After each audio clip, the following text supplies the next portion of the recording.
오늘 하나님의 때와 돌보심이라는 제목으로 우리가 말씀을 생각하면서 제일 먼저 우리가 생각해야 될 부분이 바로 이 욥에 대한 생각을 우리가 떼놓을 수가 없습니다. 욥이라는 것을 생각하면서 우리가 하나님 뜻을 많이 찾기를 원합니다. 욥이 그렇게 고통스러웠는데 우리가 욥을 통해서 하나님 뜻을 어떻게 찾을까? 근데 욥에서는 하나님께서 말씀하시는 것이 딱 한 가지 있습니다. 인내하라.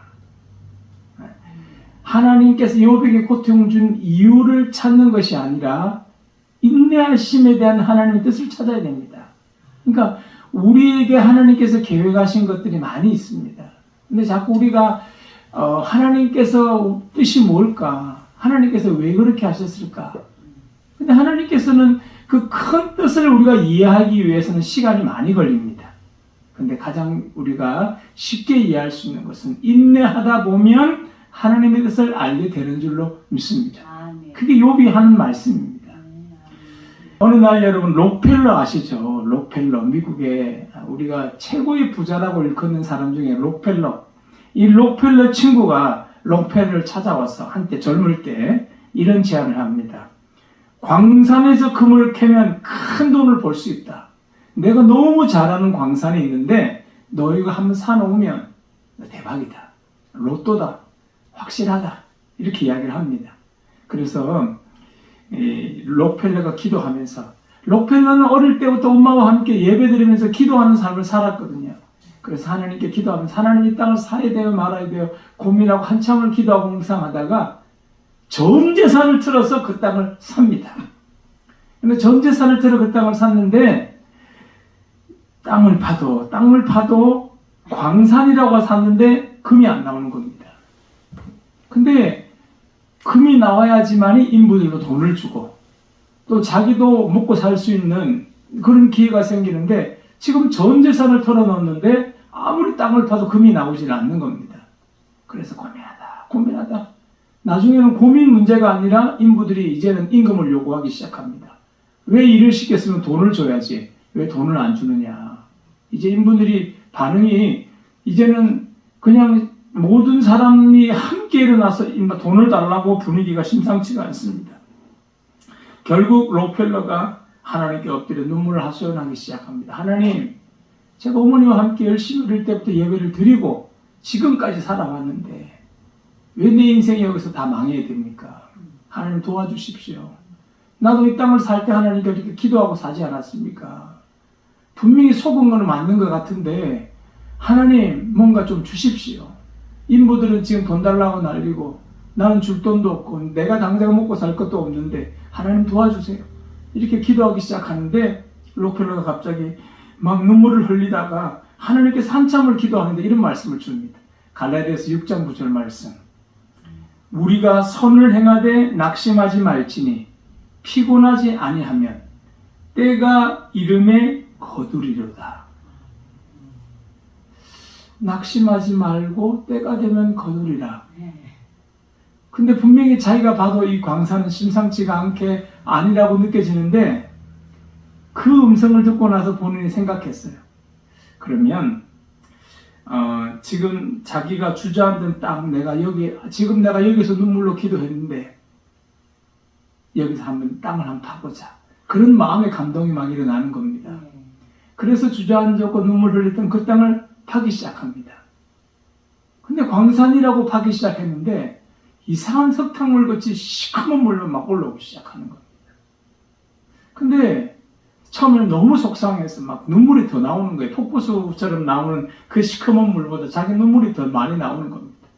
막 울다가 보는데 좀 물이 좀 냄새도 이상하고 뭔가 좀 자기 생각하고 좀 다른 뭔가가 있는 것 같다는 생각이 드는 겁니다. 그래서 사람을 불러가지고 그곳을 확인해 보니까 석유가 터진 줄로 믿습니다. 할렐루야. 하나님께서는 분명히 이 사람이 생각한 것보다 더 큰 역사를 주시는 거예요. 미국 최대의 갑부로 하나님께서 인도하신 줄로 믿습니다. 그 땅 전부를 팔았습니다. 남는 게 없는 거예요. 그런데 하나님께서 그곳에서 그가 기도한 것보다 더 큰 역사로 하나님께서 응답하신 줄로 믿습니다. 피곤하지 아니하면 때가 이름에 거두리라. 록펠러가 거기서 하나님의 때와 하나님의 시기와 하나님의 그 방법들을 묵상하기 시작하면서 더욱 하나님께 구별하여 예배드리고 11조 생활하고 주의 영광을 위해 살았다는 겁니다. 그래서 나중에는 록펠러 재단을 만들어서 많은 사람에게 후원하고 교회도 세우고 하나님의 그런 역사를 증거해 나갔다는 것입니다. 여러분, 오늘 본문에 나오는 사라의 때, 오늘 이 사라의 때라는 것이 우리 인간으로 볼 때는 참 이해할 수 없는 때라는 겁니다. 사라가 몇 세 때 아기를 낳냐? 오늘 아브라함은 100세라고 이야기합니다. 근데 창세기 12장에 보면 아브라함이 100세, 또 사라는요 10살이 차이 납니다. 그러니까 90세 때 아기를 놓은 겁니다. 근데 이 사라가 90세 때라는 게 오늘 창세기 18장, 오늘 좀 앞에 장을 보면 이렇게 나옵니다. 아브라함과 사라는 나이가 많아 늙었고 사라에게는 여성의 생리가 끊어졌더라. 지금 놓을 때 벌써 전에 천사가 나타나가 네게 아기가 있을 것이다. 마지막으로 와서 1년 전에 선포할 때도 이미 경수는 끊어졌다는 겁니다. 그러니까 생리가 끊어지고 나이가 많고 근데 하나님은 와서 네가 아기가 있을 것이다. 계속 반복해서 이야기를 합니다. 근데 그때 의심하는 그들을 향해서 천사가 창세기 18장 14절에 이런 말을 합니다. 하나님께 능하지 못하는 일이 있겠느냐? 기한이 이를 때에 내가 내게로 오리니 돌아오리니 사라에게 아들이 있으리라. 다시 이야기합니다. 그리고 그 앞절에 18장 10절에 보면 이런 말을 합니다. 그가 이르되 내년 이맘때에, 그러니까 다시 말해 1년 후에 내가 반드시 내게로 돌아오리니 내 안에 사라에게 아들이 있으리라. 이 말을 계속합니다. 그리고 나서 나중에 사라가 성경에 보면 속으로 웃었다라 그렇게 합니다. 속으로. 근데 그 하나님이 보낸 천사가 사라에게 합니다. 너가 왜 웃느냐? 자, 안 웃었는데요. 너가 분명히 웃었다. 그걸 성경에 보면 속으로 웃었다. 하나님이 그것조차 그 천사를 통해 읽으신 거예요. 그래서 근데 신기한 거는 하나님이 이삭을 주실 때 예수님처럼 그 이름도 지정해 줍니다. 그 아들을 낳을 것이다. 그 아들을 이삭이라 해라. 이삭은 웃음이라는 겁니다. 웃음. 네가 속으로 웃었던 것처럼 하나님 평생에 네게 웃음을 주고 네가 고민하고 아팠던 것 이젠 웃음으로 다 갚아주리라. 하나님 그래서 그에게 이삭을 주리라 약속을 하십니다. 여러분, 하나님의 때라는 것이 기왕이면 오늘 사라가 건강할 때에, 여러분 노산일 때의 아기가 건강합니까? 아니면 젊었을 때 아기를 낳았을 때 건강합니까? 젊었을 때는 당연하죠. 젊었을 때 나의 아기가 건강합니다. 네. 그런데 오늘 하나님께서는 사라가 90세 때까지 기다리셨다가 이삭을 줍니다. 우리 노산에는 얼마나 위험합니까? 아기를 놓기도 위험하고 더군다나 사라는 경수까지 끊어진 상태니까 말이 안 되는 상태지만 하나님의 때는 우리 생각하고 다르다는 겁니다. 근데 그때에 하나님이 이삭을 주셨습니다. 노산이고 또 경수도 끊어진 상태에서 하나님이 주신 겁니다. 성경에 보면 하나님의 때를 짐작케 하는 많은 것들이 있습니다. 창세기 15장 13절에 보면 아브라함을 통해서 이스라엘 백성들이 이방에 객이 되어서 400년 동안 이방인들이 괴롭힐 것이다. 그렇게 합니다. 근데 네 자손은 하늘의 별과 같이 그리고 바다의 모래같이 하늘의 티끌처럼 많게 하리라. 근데 하나님께서는 그 많게 하는 과정을 이방인의 객이 되어서 만들어 가십니다. 이때 이스라엘 백성들이 처음에 들어갈 때는 요셉 가정에 이 요셉 가정, 이 야곱의 형제들이죠. 전부 들어갈 때 한 70명 들어갔다. 그렇게 나옵니다. 근데 나올 때는 대충 우리가 남자만 70만 3,550명 정도 나왔으니까 전체 합쳐서 한 200만 정도 나왔다. 이렇게 이야기를 합니다. 그 많은 어마어마한 숫자가 하나님께서 나오게 하십니다. 그러니까 하나님께서는 400년이라는 기간을 그 애굽에 두게 하셨다는 그 400년. 그러니까 하나님의 기간은 우리가 생각할 수 없는 기간이에요. 근데 성경에서는 예언하시고 그 400년을 약속하시고 말씀하셨다는 거예요. 그리고 광야의 이스라엘 백성은 몇 년 동안 있습니까? 40년 동안 있죠. 40년. 비록 이스라엘에게 잘못한 그 죄를 1일 40일 그 탐색했던 것을 하루를 쳐서 40년을 짓게 하겠다라고 말씀하셨지만 그 광야의 40년 어마어마한 기간 아닙니까? 우리가 보통 편안하게 살아도 40년이라는 기간은 짧지 않은 기간입니다. 근데 하나님은 40년, 40일도 아니라 40년을 광야에서 훈련케 하십니다. 모세도 마찬가지입니다. 애굽에서 그가 40년의 왕궁 생활을 하고 또 미디안 광야로 가서 또 40년을 하나님께서 광야 생활을 하게 합니다. 모세도 이해할 수 없는 시간이었죠. 40년 정도 지났으면 여러분 내가 아무리 전문가라도 그리고 왕궁 생활에 내가 능숙한 사람이고 지혜를 배워 40년 동안 배웠더라도 밖에 나가지고 아무 일도 하지 않고 그냥 광야에서 양을 치면서 40년을 지냈다. 그러면 이 사람은 거의 아무것도 모르는 사람이 되어질 정도가 된 겁니다. 근데 하나님은 그때 오셨어요.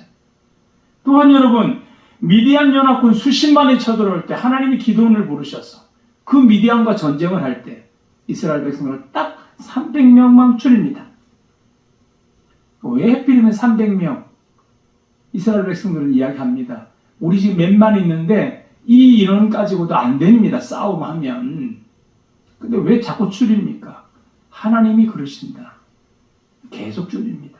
결국 300명까지 줄입니다. 물 먹는 거, 또 이제 걱정되는 사람 다 보내고 결국 300명만 남게 해서 하나님이 전쟁하게 하시는데 결국 하나님께서 그 사람을 이기는 데는 이 300명조차 칼 한 번 안 들고 하나님 이기게 하시는 줄로 믿습니다. 이게 하나님의 때와 방법이라는 것. 또한 바벨론 포로로 잡혀갔을 때 여러분 몇 년 동안 하나님이 가게 하신다고 합니까? 70년 동안 가게 하신다고 그랬어요. 우리나라가 일제 몇 년입니까? 36년. 36년 동안 우리가 일제 생활에서 냈다가 나왔는데도 일제의 그 문화들이 계속 잔재가 남아 있습니다. 저도 어릴 때 할머니가 늘 옆에서 그럽니다. 야, 일본에서는 아침 인사가 뭐다, 뭐 오하요고 자기마스부터 해가 뭐 계속 그런 말들을 할머니가 수시로 하셨어요. 그 제보고 이게 인사다, 이게 뭐다 수시로 막 하셨던. 그리고 어떤 문화에 대한 우리나라 뭐 젓가락도 와리가시라고 하는 것처럼 이게 어릴 때부터 익숙하게 된 일본의 어떤 문화가 36년 동안 있었는데도 너무 많았어요. 지금까지도 그 문화가 흐르고 있을 정도로 36년의 역할이 어마어마합니다. 근데 이스라엘 백성은 70년, 2배나 되는 기간을 살게 하는데 하나님 그들을 구출하게 3번의 기회를 통해서 구출하게 하시고 또한 그들을 회복하게 하시고 하나님 나라를 세워주신 줄로 믿습니다. 70년 이해할 수 없는 기간이지만 하나님은 하신다는 거예요. 오늘 본문에도 여러분 이 사라가 아브라함하고 하나님 약속하셨던 25년 전에 약속한 겁니다. 아들을 주겠다. 그때 사라가 여러분 아브라함하고 10살 차이니까 65세였습니다. 그때 나도 노산에 속합니다. 노산. 그런데 하나님이 25년을 지나고 90세가 되었을 때 주셨습니다. 우리가 이해할 수 없는 시간들이 많습니다. 엘리야를 통해서 우리가 요즘 아침 묵상하는 말씀 있죠. 엘리야를 통해서 아합 왕에게 이스라엘 백성들과 아합 왕에게 선포하죠. 이 땅에 하나님께서 가뭄을 3년 동안 있게 하겠다. 여러분 한 달 동안 가뭄이 돼도 힘듭니다. 우리나라가 일기예보 보면 비 안 올 때 어떻게 합니까? 우리가 비가 안 와서 너무 힘듭니다. 빨리 비가 와야 됩니다. 그럽니다. 근데 3년 동안 비가 안 왔으니까 어마어마한 일입니다. 광야에서. 제가 섬기고 있는 저희 월드샤프라는 그 국제개발 그 NGO 단체가 있는데요. 거기는 이번에 우리 거기 담당하는 회장님이 가서 이번에 말라에 가서 여러 가지 봉사하기 위해서 잠시 나가셨는데 비가 너무 안 와가지고 그 땅에는 비가 너무 안 와가지고 아프리카 말라이 지역에 꽃을 막 심어놨는데 다 죽어가는 거예요. 그래 하나님께 기도합니다. 하나님 이 시기가 비가 안 오는 시기인 줄은 알지만 이 나무들이 심어놨는데 교회 앞에 나무를 이렇게 많이 심어놨는데 다 죽을 것 같아요. 비 좀 내려주세요. 그렇게 기도를 했답니다. 근데요 하루가 지나고 비가 내리기 시작하는데요. 억수같이 쏟아진 겁니다. 그래서 그 땅에 호수가 생긴 겁니다. 할렐루야. 여러분 그러면서 하는 얘기를 지금 이 비 온 거는 여기 있는 지역 사람들이 하나같이 기적이라고 이야기를 한다는 겁니다. 이 시기에는 한 번도 비가 안 왔다는 겁니다. 이 만물의 우주는 하나님이 운행하시는 줄로 믿습니다. 이게 하나님의 역사라는 거예요. 여러분, 오늘 이 사라가 25년 동안 기다리면서 얼마나 힘들었겠어요. 사실 여러분, 이스라엘 백성들의 우리나라가 여러분, 예전에 여자가 아기를 못 낳으면 뭘 맞는다 그럽니까? 소방 맞는다 그러지 않습니까? 거기다 아들까지 못 낳으면 어떻게 합니까? 여자 취급을 안 해줘요. 이스라엘 백성도 그랬습니다. 이스라엘. 근데 그런 문화에서 사라가 자식조차 못 낳는 기간이 25년입니다. 근데 하나님이 아브라함을 통해서 네 자식을 주겠다. 네 자식을 주겠다. 그랬습니다. 사라는 늘 여자로서 부담이 되는 겁니다. 아브라함이야 남자니까 뭐 그러려니 하고 넘어갈지 모르지만 사라 입장에서는 너무 고민이 되는 겁니다. 내가 여자인데 여자 목을 못하니까 정말 죽을 것만큼 힘든 거예요. 나중에는 아브라함에게 제안합니다. 여보, 하나님이 분명히 준다고 했는데 내가 볼 땐 내가 아니라 우리 종을 통해 주실 것 같아. 지금 우리 종 보니까 건강하게 생겼는데 얘를 통해 좀 한번 나와봐. 그럽니다. 그래서 그 애굽의 종 하갈을 아브라함에게 붙입니다. 근데 하갈이 금방 임신을 해버립니다. 그 배가 볼록해지니까 아브라함은 아기를 낳으니까 신기하기도 하고, 근데 사라는 마음이 편합니다. 그래도 하나님이 이 애를 통해서 자식을 주시는구나. 근데 하나님이 약속하고 다른 겁니다. 근데 하갈이 아기가 생기고 나니까요, 이 사라를 성경에 보면 학대했더라 그렇게 나옵니다.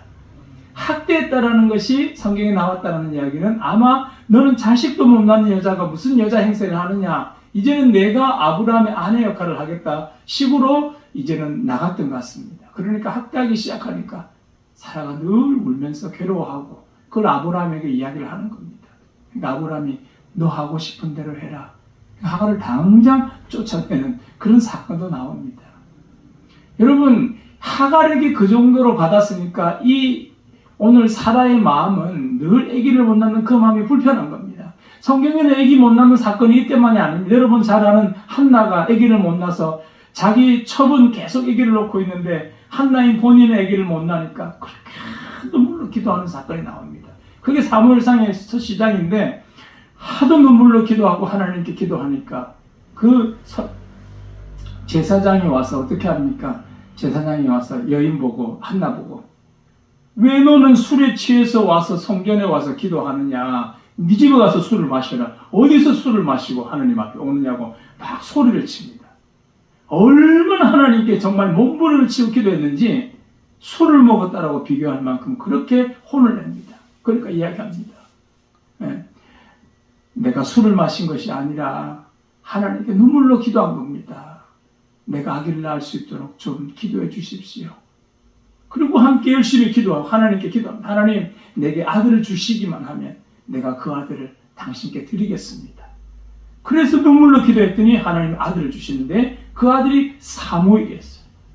그래서 젖을 떼자마자 하나님께 하나님, 이 아이가 젖을 떼고 나서 드리겠습니다. 하나님께 드린다고 그랬는데 얘가 젖을 떼기 전에 드리면 이 아이가 너무 이렇게 힘들게 클 수 있을 것 같으니까 내가 반드시 하나님한테 젖을 떼고 꼭 드리겠습니다. 그렇게 이야기를 하면서 젖을 떼고 하나님께 드립니다. 그러니까 사무엘은 어릴 때부터 하나님의 성전에 들여진 아이로 크기 시작합니다. 결국 하나님께서 그 아들을 통해서 하나님의 놀라운 역사들을 일으키기 시작하고 이스라엘 백성들을 이끌어가고 왕을 세우고 하나님의 놀라운 일들을 사무엘을 통해 기도하기 시작합니다. 요즘은 그런 것이 없는데 예전에 여러분 버스만 타면 버스 기사들이 항상 이렇게 앞에 붙여놨던 무릎 꿇고 기도하는 그림 많이 보셨어요. 요즘은 그 그림을 보기 좀 힘든데 예전에는 그 그림이 너무 많았습니다. 그가 사무엘입니다.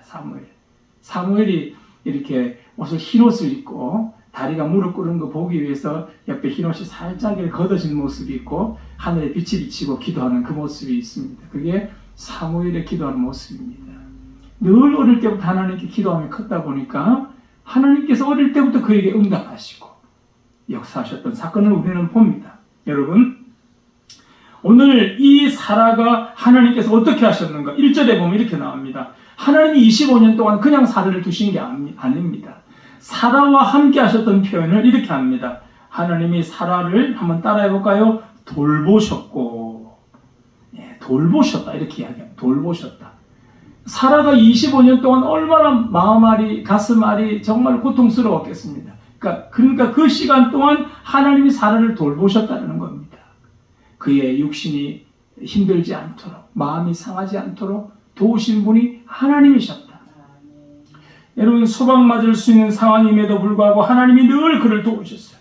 하나님께서는 사실은 이삭을 주기 위해서 가나안 땅을 출발할 때부터 하나님이 약속하셨지만 그 약속이 가나안 때만 주신 것이 아니라 하나님께 수시로 사실은 하나님 주셨습니다. 75세 때부터 가나안에 도착했을 때도 약속하시고, 그리고 또 때로 계속 나타나셔서 하나님 말씀하셨어요. 내가 내게 자녀를 주겠다. 네 자녀를 통해 내가 별과 같이 많게 해주겠다. 하나님이 그 약속을 계속 하신 겁니다. 그래서 하나님께서 오늘도 6절의 말씀을 이야기합니다. 6절에 우리 6절 한번 다 같이 한번 읽어볼까요? 6절. 자, 시작. 사라가 이르되 하나님이 나를 웃게 하시니 듣는 자가 다 나와 함께 웃으리로다. 아멘. 하나님이 결국 웃음이라는 아들을 통해서 하나님이 웃게 하시고, 그 아들을 이삭을 통해서 하나님이 축복하신다. 그리고 많은 사람이 그 복을 함께 웃으면서 나눌 것을 이야기를 합니다. 여러분, 창세기 17장 19절에 있는 것처럼 하나님이 그 이름을 지어주시고 이제는 이 가문을 통해서 하나님의 역사를 이루어 가시겠다. 이 가문이 어떤 가문입니까? 바로 예수님이 태어났던 가문입니다. 사실 예수님이 태어날 때의 그 모습과 이삭이 태어날 때의 그 모습하고 비슷한 점이 참 많이 있습니다. 그래서 예수 그리스도의 모습하고 하나님이 징조하고 이삭이 태어날 때 징조가 비슷하다, 그런 이야기를 많이 합니다. 이름도 지어주시지요. 하나님도 예언하셨지요. 또 태어나기 전에 계속 하나님께서 말씀하셔서 이 아들을 통해서, 가문을 통해서 하나님의 구속자가 날 것을 계속 이야기를 합니다. 여러분, 우리 하나님께서는 오늘도 우리 믿음의 사람을 통해서 하나님 뜻을 이루어 가시는 줄로 믿습니다. 근데 그 뜻과 그 시간은 오늘 본문에는 아브라함이 25년 동안 하나님 기다리게 하신 것처럼 우리에게도 기간이 있는 겁니다.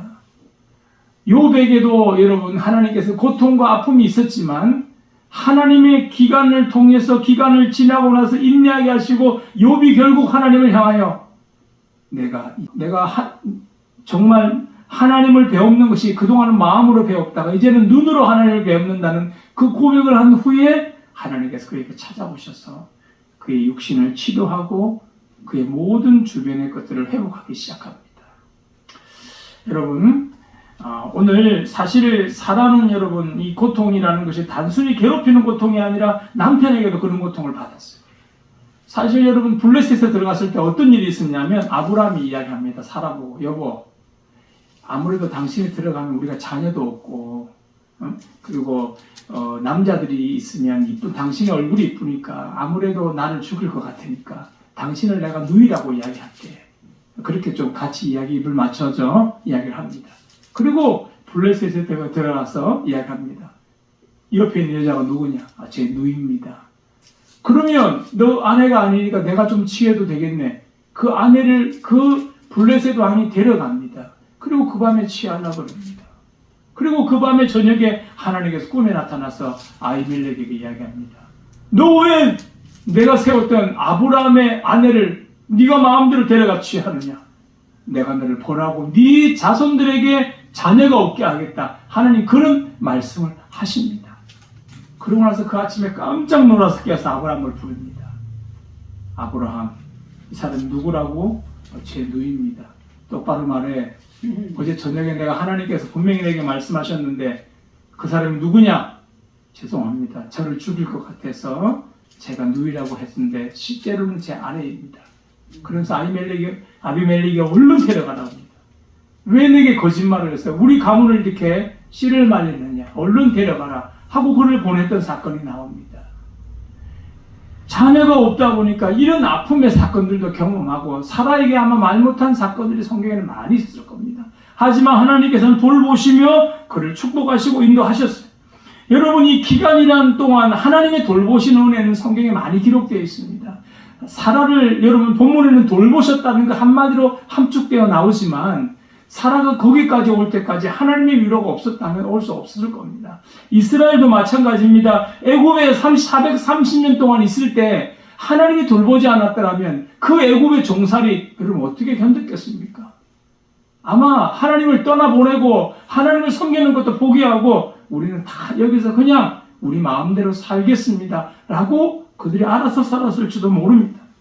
그렇지만 하나님께서는 이스라엘 백성을 430년 동안 지키시고 그 백성이 200만이 될 때까지 하나님 축복하시고 애굽이 10가지 재앙으로 그들을 구출할 때도 이스라엘 백성을 한 사람도 다치지 않도록 하나님께서는 인도하셨습니다. 광야 40년을 지날 때는 어떻습니까? 성경에 보면 벌레에 물려서 죽었든지 짐승에 물려서 죽었든지 그런 경험이 없었고 또한 굶어서 죽은 경우 목이 말라 죽은 경우 다 없었습니다. 하나님께서 모든 짐승과 또 모든 곤충들 가운데 지키시고 또 물과 음식과 양식으로 하나님이 채우신 줄로 믿습니다. 미디안의 수십만 군사도 마찬가지입니다. 300명을 데리고 그들이 고통 가운데 거하지 않도록 하나님께서 한 번에 정리하도록 인도하셨다는 겁니다. 또한 바벨론 70년 동안도 하나님께서 3번에 거쳐서 바벨론 유수하게 만들고 탈출하게 하시지만 그 70년 동안 살면서 그들이 잘 살 수 있도록 하나님께서 지키셔서 그들을 인도하신 줄로 믿습니다. 여러분, 오늘 하나님께서도 우리에게도 하나님의 때와 돌보심이 있다는 겁니다. 하나님의 뜻을 이루기 위해서 우리에게 어떤 기간, 어떤 시간을 두실지는 모르지만 그 기간 동안 하나님의 인도하시는 손은 떠나지 않는 줄로 믿습니다. 아멘. 제가 아는 권사님은 이렇게 눈도 좀 많이 침침하고 지금 연세가 거의 90세가 다 되셨는데 가정에 본인이 이제 믿음의 가정이 아닌 가정으로 들어가서 결국 하나님께 기도하면서 온 가정을 믿음의 가정으로 다 바꾸고 그리고 자기가 한글도 모르는 그 할머니 분이 젊었을 때부터 성경을 믿고 예수님을 알다 보니까 결국 시댁에 들어가서 그렇게 힘들게 어렵게 살아도 하나님께 기도하면서 결국 믿음으로 기도하다 보니까 눈이 열어주셔서 성경도 읽게 만들고 지금 성경 읽은 권수가 한두 권이 아닙니다. 근데 그 많은 권수들을 또 자녀들에게 물려주기도 하고 또 믿음의 가정을 읽어서 지금은 정말 하나님께서 원하시는 많은 사람이 부러워하는 가정으로 하나님이 축복하신 줄로 믿습니다. 사랑하는 성도 여러분, 오늘 하나님 앞에 오늘 하나님의 때가 뭘까? 하나님께서 우리가 돌보시는 사건이 무엇일까? 언제 하나님께서 그 뜻을 이루실까? 우리가 고민할 때마다 하나님께서는 꼭 징조를 보여주십니다. 하나님께서는 꼭 어떤 사건을 통해 사람을 통해서 아브라함에게도 끊임없이 그에게 나타나셔서 하나님께서 내가 네 자손을 통해 내 뜻을 이룰 것이다. 그것을 계속해서 아이 놓기 1년 전까지 하나님 나타나셔서 계속 말씀하셨습니다. 하나님께서는 무턱대고 그리고 우리가 그냥 막연한 믿음으로 살게 하시는 것이 아니라 분명한 말씀과 또 징조들로 우리에게 보여주시고 함께 하시는 줄로 믿습니다. 아멘. 여러 가지 문제나 육신이 아플 때나 또 내 삶이 흐릿하여 구름 가리듯이 가려졌을지라도 하나님께서는 분명한 길 가운데로 인도하실 줄로 믿습니다. 오늘 하나님의 때와 돌보심이 오늘 사람을 통해서 이루게 하신 것처럼 그때가 인간의 생각이 아닌 하나님의 방법으로 이루신 것처럼 오늘도 여러분을 통해서 그 하나님의 그 때와 돌보심으로 함께 하실 줄로 믿습니다. 아멘. 오늘 말씀을 생각하면서 함께 우리 하나님께 찬양하고 기도하도록 하겠습니다. 하나님의 사랑 또 하나님께서 인도하시는 그 은혜들 늘 변치 않고 우리 곁에 있음을 기억하면서 하나님의 사랑 변치 않는다. 하나님 내 길 인도하신다. 우리 함께 반드시 기도 응답하신다. 우리 확신하며 함께 하나님께 찬양하겠습니다.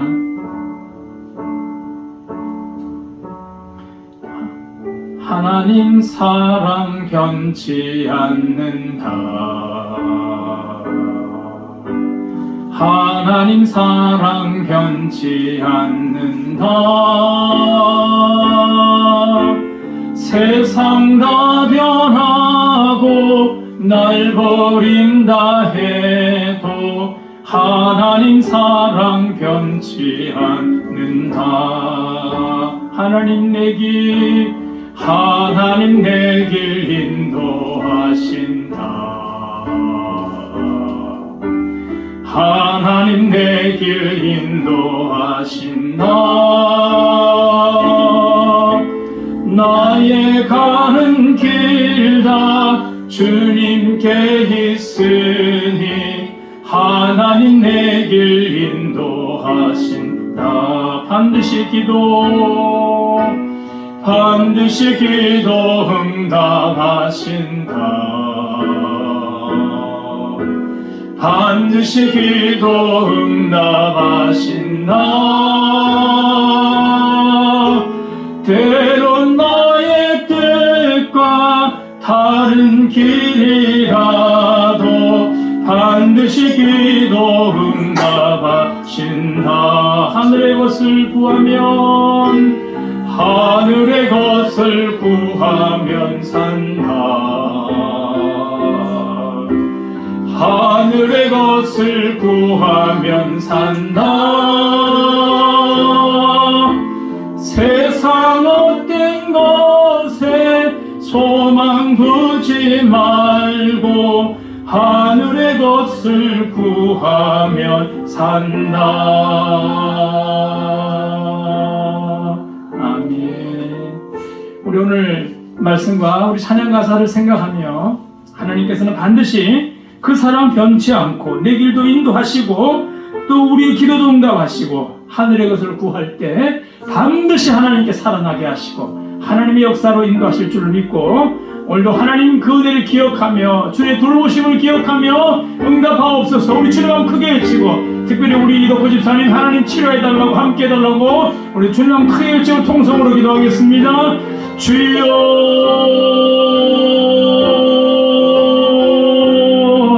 사랑이 많으신 하나님 은혜를 감사합니다. 오늘도 하나님께서 이 사람을 통해서 하나님께서 이루신 많은 아버지 그 뜻과 또 예수 그리스도를 통해서 우리에게 큰 은혜를 주신 하나님 아버지 하나님 우리에게 준비해 가신 그 기간이 우리가 생각할 수 없는 기간이고 우리가 아버지 하나님 판단할 수 없는 것이지만 하나님께서는 많은 것으로 보이시고 말씀하시고 응답하시는 줄로 믿습니다. 하나님의 그 사랑 변치 않으심을 믿게 하시고 주님 인도하심을 받아보며 오늘도 응답하시는 하나님 하늘의 것을 바라보고 믿음으로 승리하게 하신 하나님 오늘 그 하나님을 믿음으로 승리하며 살아가는 우리 믿음의 권속들 되도록 인도하여 주시옵소서. 사랑의 하나님 은혜를 감사합니다. 오늘 그 사랑 그 은혜 함께 하심에 돌보심의 은혜를 믿으며 하나님의 때를 바라보며 우리를 통해 하나님 뜻을 나타내시는 믿음의 삶을 살아내게 하여 주시옵소서. 특별히 고통 가운데 있는 이덕호 집사님 믿음으로 승리하며 우리 하나님 잘 이겨내서 하나님의 영광을 드러내는 삶을 살아내도록 함께하여 주시옵소서. 지금은 우리 주 예수 그리스도의 은혜와 하나님의 그 크시고 무한하신 사랑과 성령의 감화감동 교통하심의 은혜가 오늘도 하나님이 이루시는 때와 돌보심과 하나님이 함께 하시고 응답하시는 것을 믿으며 믿음으로 승리하기를 원하는 우리 모든 믿음의 권속들과 또 이덕호 집사님과 이 나라의 민족과 흩어져 있는 성도사님들 위해 지금부터 영원토록 함께 하시기를 축원하옵나이다. 아멘.